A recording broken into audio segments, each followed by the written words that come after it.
Congresswoman Alexandria Ocasio-Cortez. She made her debut on the streaming gaming service Twitch, urging everyone to vote. If you are able to vote, we are here, iwillvote.com. Make sure that you make your voting plan. Nearly 500,000 people tuned in for AOC's first ever Twitch stream. That's the third largest audience ever. Oh, wait. Toast is the other imposter. Okay. Oh! How do I get in there? Now this is what I'm talking about.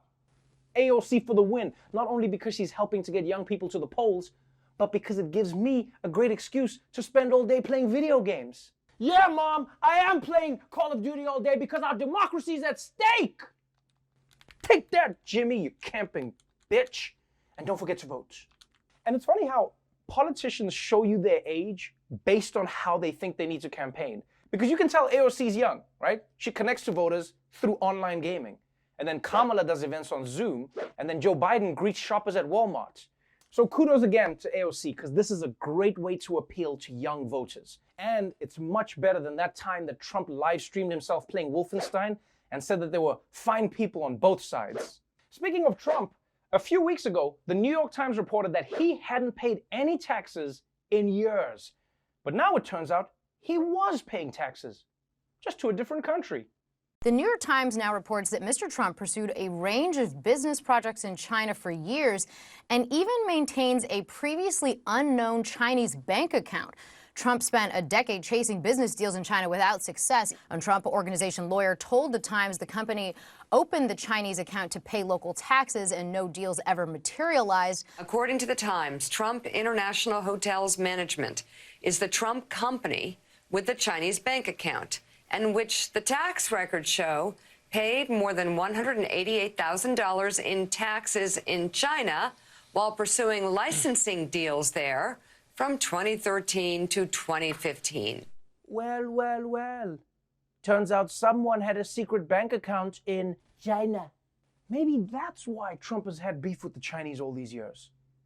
I mean, you know how annoying bank fees can be? One time, I tried to withdraw money, but they said I had no money. But then they charged me for not having any money, which makes no sense because they know I don't have money. So that's why we did a trade war. And look, remember, it's not necessarily weird that someone like Donald Trump has a Chinese bank account. What is weird is that he kept it a secret from the American people. Like, if you have a photo of Don Cheadle, it's kind of weird, but whatever. But if you have a photo of Don Cheadle locked inside a giant safe, then it's like, what are you doing with that picture, man? Now, on the other hand, maybe you want an American president who pays taxes to China. I mean, this way, when he's sitting down with Xi, he can say things like, listen, buddy, I pay your salary, and this is what I think needs to happen. Now, I'm willing to bet that Trump wishes he had that Chinese tax money back in his pocket. Because with less than 2 weeks to go before the election, his campaign is almost broke. I know, which is really surprising for a Trump enterprise. Meanwhile, Joe Biden has been setting fundraising records every month, and some of that money is coming from a whole new type of fundraiser.